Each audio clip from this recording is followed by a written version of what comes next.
Oi pessoal, tudo bem? Hoje nós vamos falar sobre os pilares da advocacia internacional, e conforme a minha experiência. Deixa eu só esperar o pessoal chegar aí.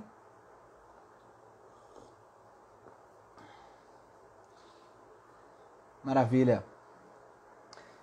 Então pessoal, eu estou trabalhando nessa área de advocacia internacional já faz bastante tempo, né?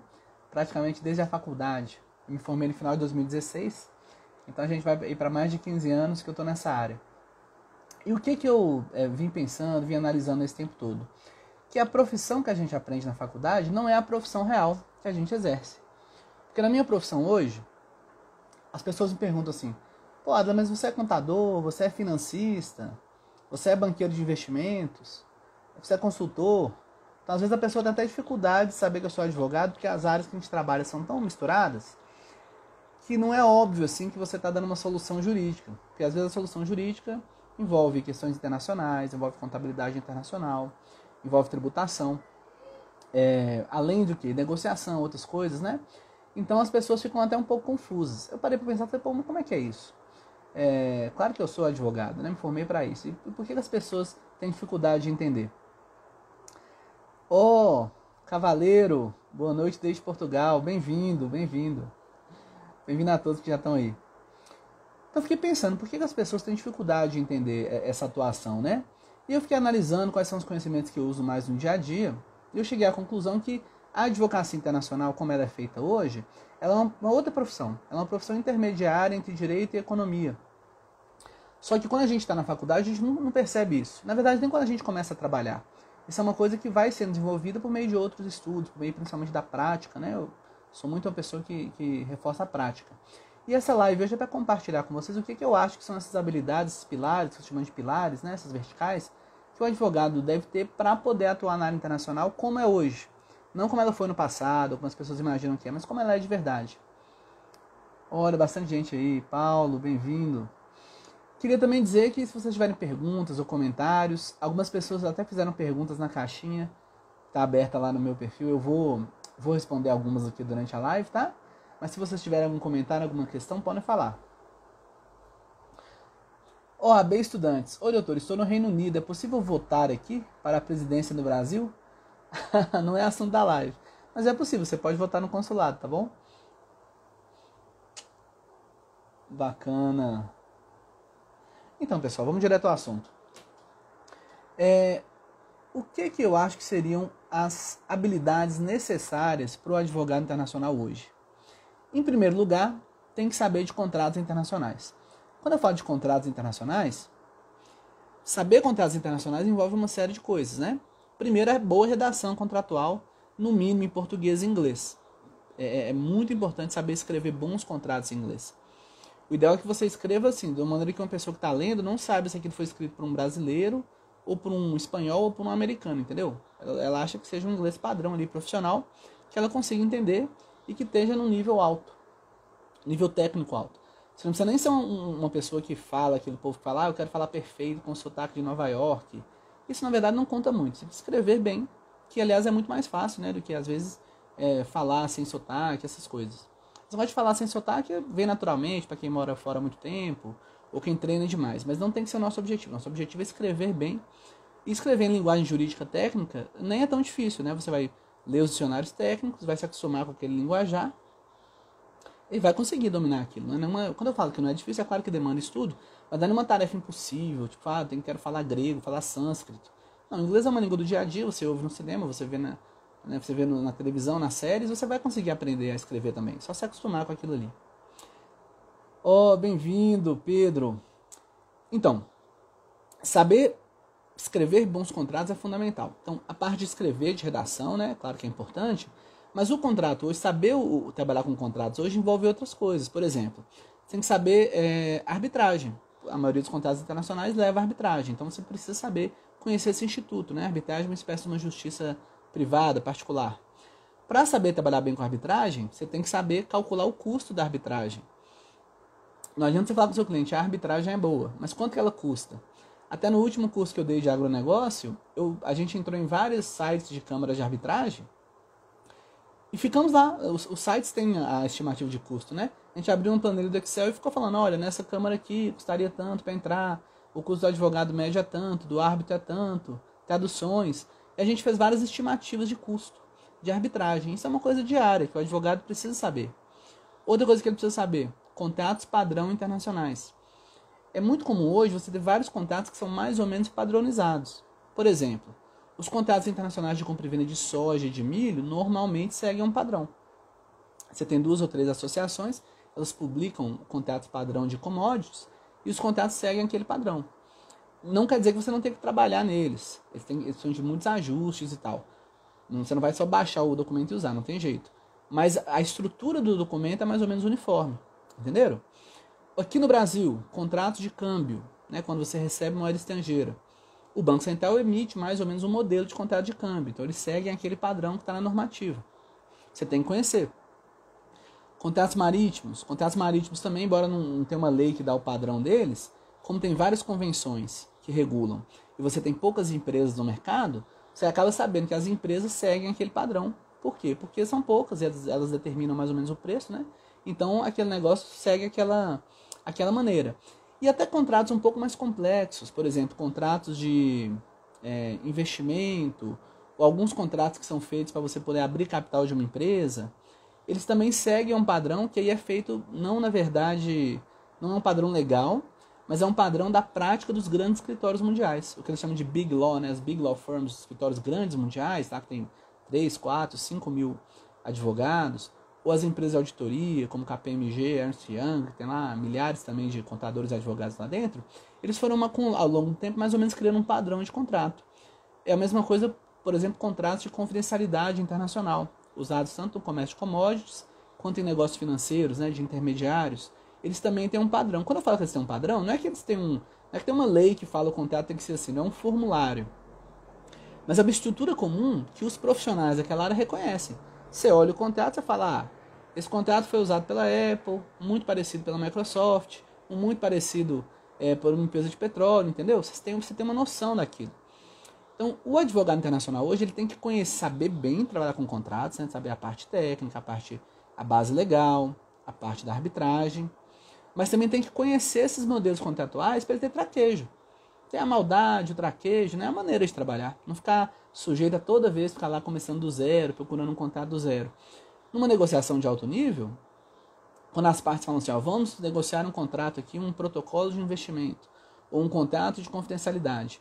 O advogado não espera que você chegue para ele com um documento assim totalmente novo. Pelo contrário, ele espera que você chegue com um documento num padrão desse de alto nível internacional, e em cima daquele documento vocês vão discutir o quê? Detalhes, às vezes uma pegadinha, uma multa, sabe? Coisas assim, que facilita muito a negociação. Então, estão entendendo, pessoal? Maria Amélia, bem-vinda. Lucas, bastante gente bacana. Então, esse domínio dos contratos internacionais, não só na teoria, mas o domínio dos modelos que existem mesmo, né? Saber como eles funcionam, onde buscar esses modelos, né? Por exemplo, no site da CVM, no site lá da Security Exchange Commission dos Estados Unidos, muitas empresas grandes publicam contratos, os contratos que elas têm que publicizar. Então você pode pegar esses contratos, estudá-los, né? Saber a estrutura deles, isso é muito importante. Então eu diria que esse é o primeiro ponto fundamental, saber trabalhar com contratos. Segundo ponto fundamental, além de trabalhar com contratos, é saber trabalhar com tributação internacional. Esse talvez seja o maior diferencial. Eu tive agora recentemente na Índia, né? Coloquei bastante aqui no Insta, foi super legal a viagem. Inclusive mandar um abraço aí pro pessoal da Câmara Brasil-Índia, muito bacana. Então, lá na Índia, as principais perguntas que o pessoal me fazia eram relativas a tributos. Por quê? Quase todas as operações internacionais envolvem algum tipo de tributação. Seja para exportar, né? Exportar para o Brasil, sobre os produtos importados tem uma tributação complicadíssima. Para mandar software para o Brasil, também tem uma tributação super complicada de importação de software, ou serviço, ou royalties. E aí vai entrar nesse cálculo a questão dos acordos internacionais de não bitributação, né? O Brasil tem acordo com a Índia, tem acordo com a China, não tem com os Estados Unidos. Então, aí o pessoal fala, mas quando eu vou mandar dinheiro para o Brasil, não tem um tal do IOF, como é que é esse imposto? Aplica, não aplica? E para eu tirar dividendos do Brasil, tem imposto, não tem? Porque toda transação internacional, a maioria pelo menos, né, ela vai ser um investimento, uma pessoa investindo em outro país, ou vai ser uma venda, né, vender o produto para outro país. E tem também os negócios puramente financeiros, investimento em bolsa, empréstimos, né? Mas o investimento em bolsa é um tipo de investimento também. Então digamos que vai ser ou um negócio financeiro, ou um investimento, ou uma exportação. E os três são tributados. Todo dinheiro que entra de investimento, de negócio financeiro ou de importação, está sujeito a tributação. Tributações totalmente diferentes, né? Não tem nada a ver o IOF, por exemplo, com o IPI importação. São tributos bem diferentes. Mas eles existem. Você tem que dominar. Então, o que eu reparei? Quando você tem o domínio dessa parte de tributação internacional, e quando eu falo tributação internacional, não é uma tributação que a ONU está tributando. Seriam, assim, tributos que o Brasil cobra em relação a operações internacionais. Você tem um grande diferencial, porque você consegue dar a resposta exata, né? O que eles falam, a resposta do mestre, né? A pessoa pergunta, a pessoa é assim.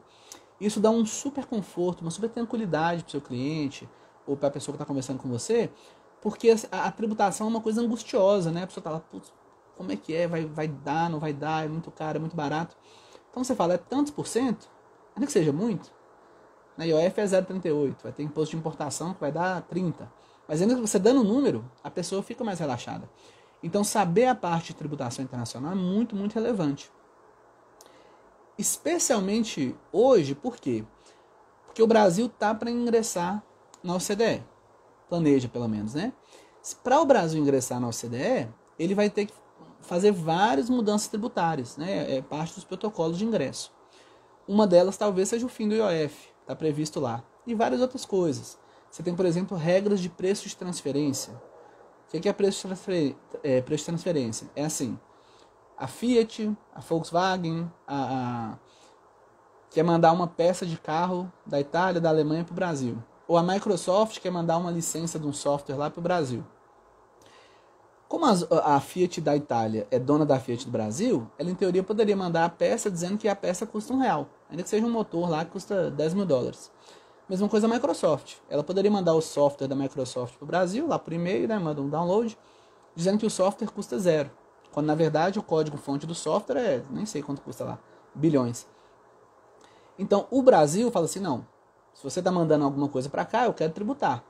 E as regras de preço de transferência são as regras que se aplicam para tributar essas transações entre partes, a gente chama partes relacionadas, né? Partes que têm o mesmo controle, ou que têm alguma relação assim muito próxima entre si.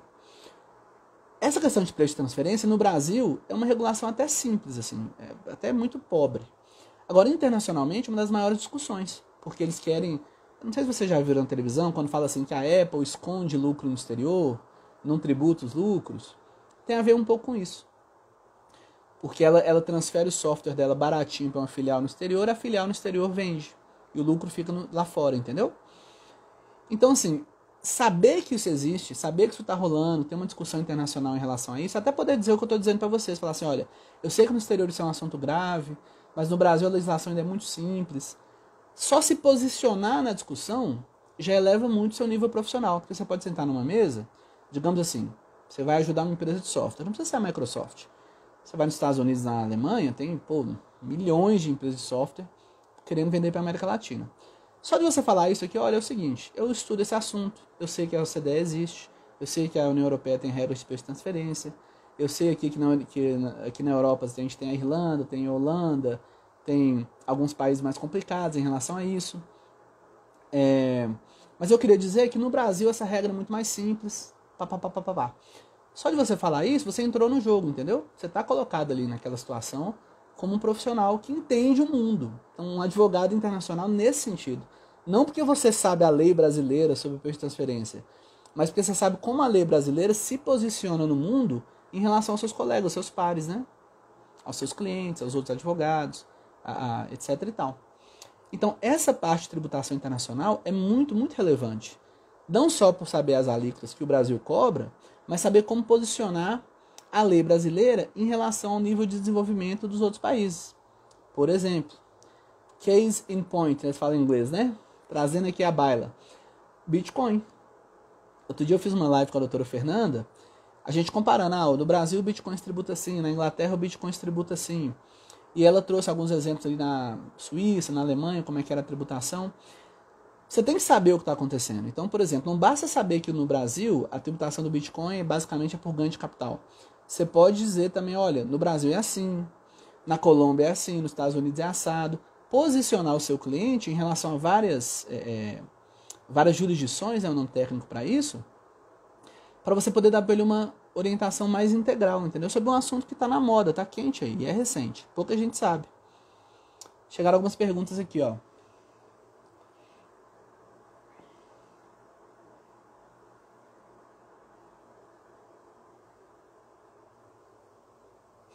Ah, tá. Vamos lá. O site que eu falei é o sec.gov. É o Securities and Exchange Commission, que é o equivalente americano da CVM. Se você jogar no Google SEC e Agreements, né, ou Contracts, você vai achar. Tem bastante coisa, tá? Outra pergunta. Pode divulgar alguns sites onde encontrar esses contratos padrão? Posso. Por exemplo, o site da Câmara Internacional de Comércio. ICC, né? ICC, International Chamber of Commerce. Lá tem alguns, principalmente de intermediação, chamados NCND. Lá você vai achar. Tem os contratos de commodities, alguns famosos. São os da ANEC, ANEC, ANEC. Ou então da FOSFA, FOSFA. Você vai achar também contratos de commodities nesses sites. Se você me perguntar depois no inbox ou lá na caixinha de perguntas, eu te mando direitinho os sites, tá? Mas não é, tem vários assim que dá para encontrar. Pedro perguntou: como sugere estudarmos tributação internacional? Bom, aproveitando o gancho, eu estou preparando agora para o início de abril uma semana de lives sobre advocacia internacional, tá? Só sobre advocacia internacional, mais ou menos o tema aqui, mas mais aprofundado. E eu vou falar lá muito dicas de livro, como estudar esses assuntos, então fiquem preparados, me sigam aí. Mais ou menos aqui uns 10 dias eu vou iniciar essa semana de lives sobre advocacia internacional, tá? Para começar a tributação internacional, melhor coisa a fazer, estudar os tratados de não bitributação que o Brasil já tem, tá? Estuda ele, a origem deles, qual é o modelo de onde eles vêm, e estudar também os relatórios da OCDE, né? Organização para a Cooperação e Desenvolvimento Econômico, que o Brasil quer entrar nela. Lá também tem vários estudos, tem alguns manuais, tem inclusive um guia de estudos sobre os tratados de não bitributação. Então já é uma boa base para você ter uma noção de como é que está a discussão mundial. Beleza? Ok, Rafael, bem-vindo.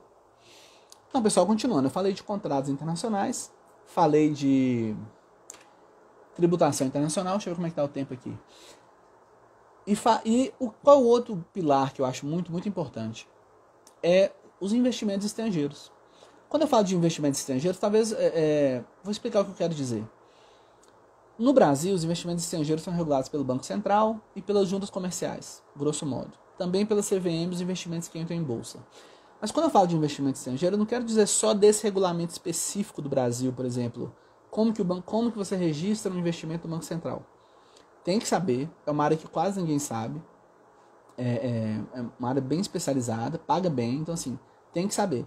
Mas além de saber a regulação específica do Brasil para investimentos estrangeiros, o advogado tem que saber como que é o mercado, né, o que eles chamam de ecossistema de investimentos hoje. Então, por exemplo, os investimentos em startup, em empresas que estão crescendo, em geral eles têm um ritmo.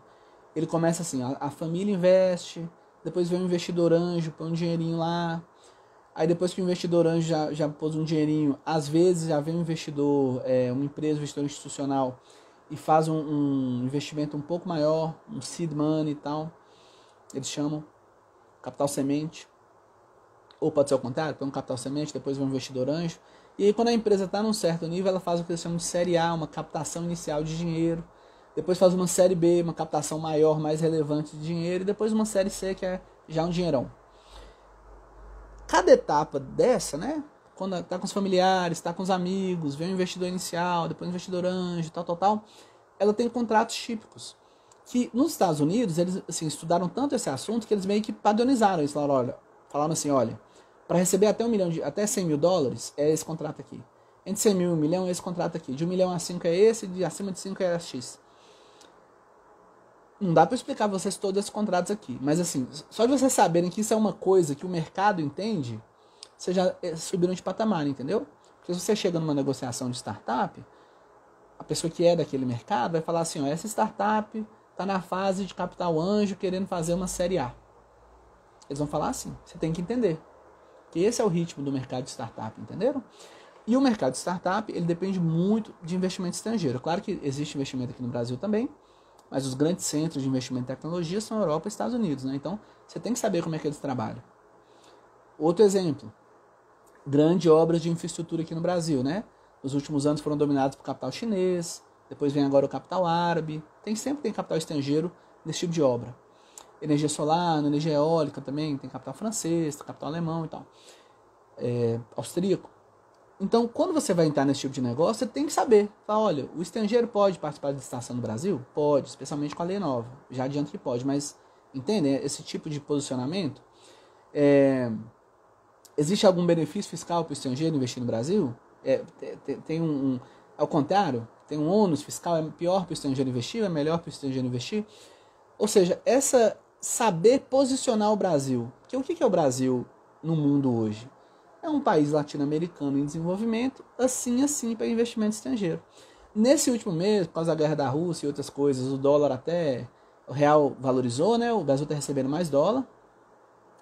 Mas nos últimos anos, o dólar estava altíssimo, que a gente não era um destino de investimento tão atraente. Então você tem que saber se posicionar. A gente é um destino, infelizmente, assim, mais ou menos.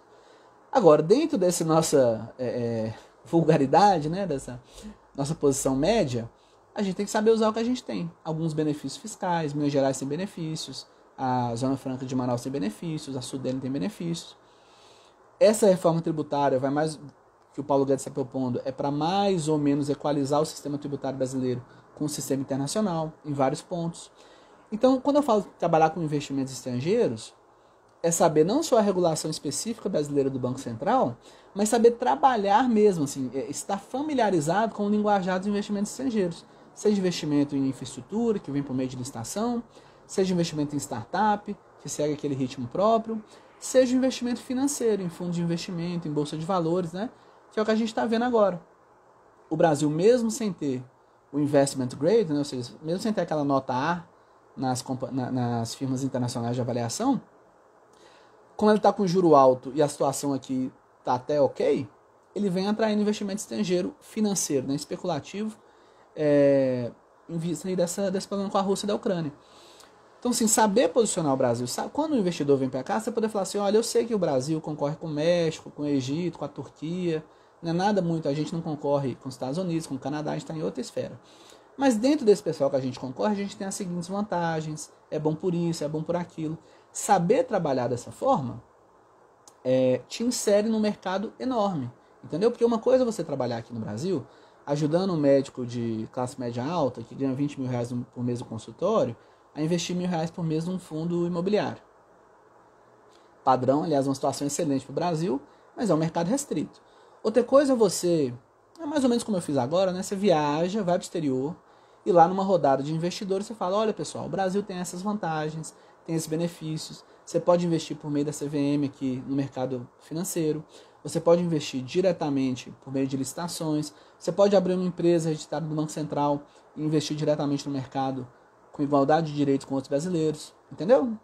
São mais ou menos as vias tradicionais de investimento, são essas que eu falei. Mas só de você se posicionar e explicar para o cliente como isso pode ser feito, você já está na mesma mesa, na mesma roda do pessoal grande. Os advogados, quando eu falo de advogados internacionais, os advogados dessas firmas internacionais, que tem às vezes escritório em 20 países, sabe? Tem vários escritórios nos Estados Unidos que às vezes tem até unidade em São Paulo, tem unidade Normalmente eles têm unidade em todos os países que falam inglês. Então, Inglaterra, Austrália, África do Sul, Canadá, Estados Unidos, no mínimo. E vão ter nos outros países também em desenvolvimento. Então, vão ter na China, vão ter na Índia, vão ter em Dubai, Brasil também, México, Irlanda, né, e tal. Então, essas pessoas que estão nesses escritórios multinacionais, elas vivem disso. Comparando as jurisdições, né? Sabendo como é que é a lei do lugar, como é que é a lei do outro, se essas leis seguem o padrão internacional ou não, são exceções, né?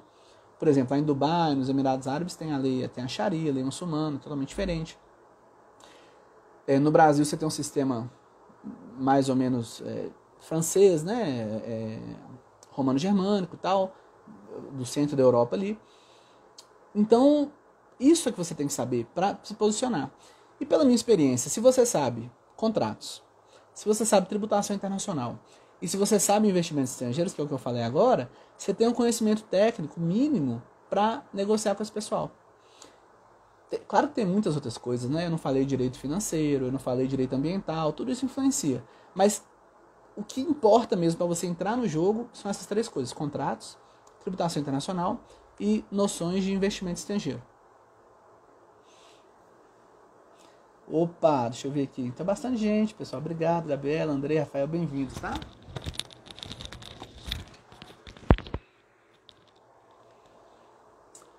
E para finalizar, qual que é a última coisa, o último dos 4 pilares? Eu diria que é o empreendedorismo. São noções de empreendedorismo. Isso inclui o quê? Em primeiro lugar, vendas. O advogado normalmente não sabe vender. Então, você tem que ter um treinamento em vendas. O Stephen Kunitz, que até escrevia na Veja, né? Ele é um escritor aqui brasileiro, administrador. Ele uma vez escreveu um negócio que eu fiz. Ele falou assim, olha, todo mundo, qualquer profissional, tinha que fazer aquele curso básico de vendedor de enciclopédia. Basicão mesmo. Eu fui lá no Senac, fiz o curso de vendas, o curso lá de vendedor de enciclopédia, o cursão básico de vendas, profissionalizante. E foi ótimo eu ter feito. Porque, assim, não tem lero-lero. É para vender mesmo. Você vai aprender a contornar objeções, a apresentar o produto, noções de negociação, né? Claro que tudo básico, no nível do mercado de mercadorias mesmo, né? Você não precisa ter altos truques psicológicos para vender lá um material de academia, vender comida, né? É uma coisa básica. Mas o básico bem feito é muito importante. Fiz esse curso, tenho meu diploma de vendedor e sou muito orgulhoso. Achei que foi uma coisa que contribuiu muito para mim. Eu acho que isso para os advogados seria uma experiência excepcional. Porque a maioria do advogado sai da faculdade, o que ele sabe do mundo real? Nunca foi balconista, nunca vendeu nada. Basicamente, qual é a experiência dele em falar em público? Na faculdade apresentou 2, 3 trabalhos, a maioria dos estágios a pessoa não tem experiência de falar em público, né? Às vezes nenhuma experiência de negociação. Então a pessoa sai da faculdade travada, ali muito, assim, né, para dentro. Então não precisa dar show, não precisa ser artista, mas saber vender, expor com clareza é muito importante. Então eu recomendo a vocês que façam um curso básico de vendas, assim. Não precisa ser um curso vendas quânticas, neurolinguística, nada disso. Um curso básico é muito importante. E quais são outras questões de empreendedorismo que o advogado tem que saber hoje? Por exemplo, contabilidade básica, muito associada à tributação, né? A maioria dos advogados não sabe como que ele vai tributar o próprio escritório, se é no simples, se é no lucro presumido. A maioria nem sabe se tem que abrir o escritório ou pode se advogar como MEI, né? Essas coisas.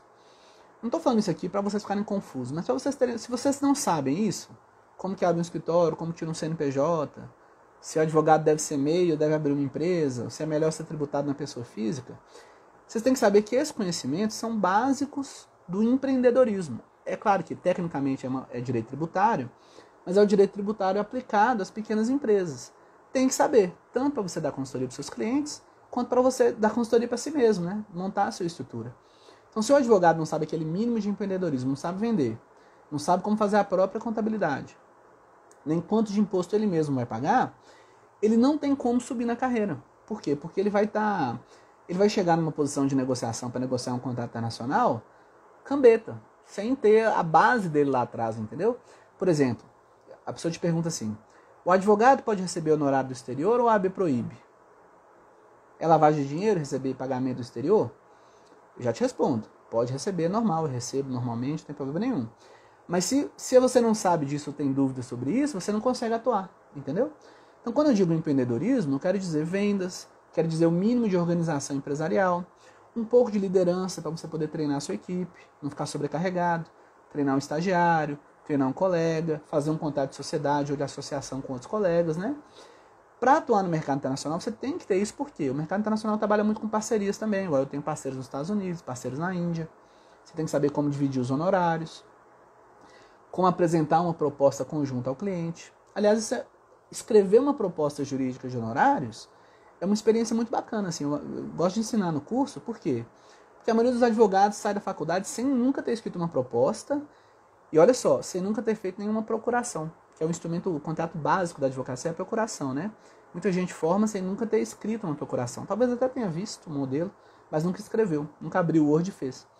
Então, esse básico de organização do escritório, empreendedorismo, tributação pessoal da sua própria empresa e especialmente vendas, tem que saber. E dentro de vendas, hoje em dia, as vendas são feitas muito como? Marketing digital, né? É o que eu estou fazendo aqui. Marketing digital. E ó, que comentário bom. Imagem pessoal também é importante. Fazer um portfólio, um currículo excelente é mesmo. Tem que saber a imagem pessoal, tem que saber como se vestir, como se apresentar. Ter um bom portfólio, um bom currículo, né, apresentando as suas realizações, caso você queira trabalhar em algum lugar, ou mesmo para poder se apresentar para um cliente. Diário de Investir, sigam ela lá, ó. Excelente comentário. Como eu ia dizendo, marketing, não o marketing pessoal, que também é importante, mas o marketing digital, que é ter um Instagram, ter um LinkedIn, saber, se for o caso, fazer anúncios pagos, que a OAB liberou. Então, fazer um anúncio em inglês, para o público inglês, fazer anúncios pagos no Brasil. Ter o que eles chamam de landing page, né? Ou seja, uma página de vendas específica para o seu serviço. Por exemplo, ao invés de ter um site lá com 1000 serviços, você pode ter um mini site só sobre contratos, um mini site só sobre declaração de imposto de renda para brasileiros que moram no exterior. Eu tenho, para a verdade, funciona muito bem. Então, essa parte dentro do empreendedorismo, relativa à divulgação de serviços, também é muito importante.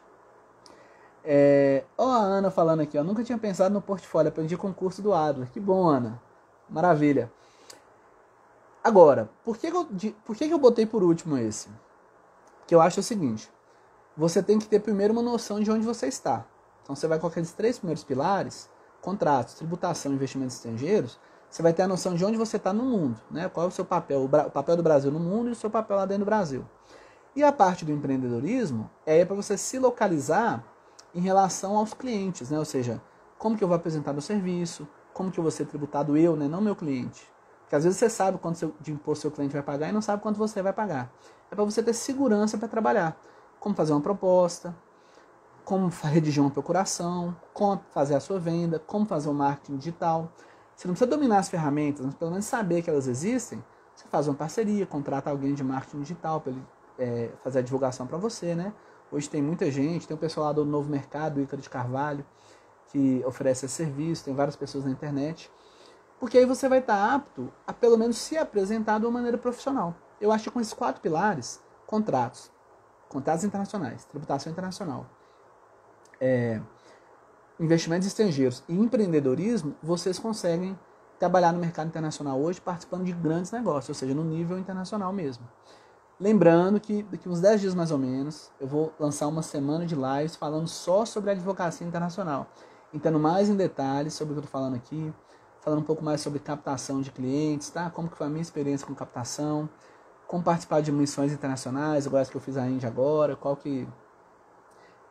você pode se inscrever, o que você tem que fazer lá. Então, tudo isso que eu acho muito importante. Pessoal, essa era a apresentação que eu queria fazer hoje. Fruto de muitos anos de observação. Espero que vocês tenham gostado. E vou dar uns minutinhos aqui para perguntas ou comentários. Se alguém tiver alguma coisa a dizer ou quiser algum esclarecimento sobre o que eu falei aqui, é a hora.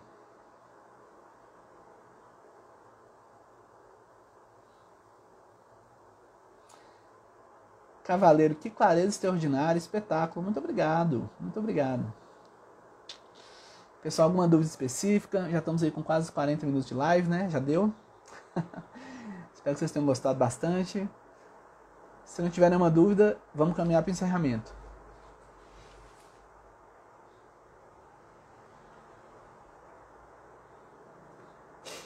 Nenhuma dúvida? Nenhum comentário? Então lembrando, fiquem ligados aí, tá? Daqui uma semana ou 2, mais ou menos uns 10 dias, eu vou anunciar uma série de lives sobre esse assunto, bem especificamente sobre a advocacia internacional. Então, como você pode, mesmo sendo estudante ou recém-formado, adentrar nesse mercado, eu acho que vai ser muito interessante. Quem se interessou por esse assunto aqui, com certeza vai querer também. O evento não será pago, tá? O evento vai ser gratuito. Uma série de lives deve ser no YouTube. Então, não será pago. Todo mundo pode participar. Cíntia, parabéns. Muito obrigado, viu? Ok, pessoal. Obrigado a todos. Quem tiver alguma dúvida, eu dou mentorias, tá? Para quem quiser uma mentoria, pode me escrever, mandar mensagem em inbox. Ou quem tiver alguma dúvida, eu tô com uma caixinha de perguntas aberta lá nos stories. Pode escrever lá também, eu vou responder com o maior prazer, tá bom? E agradeço a presença de todos vocês.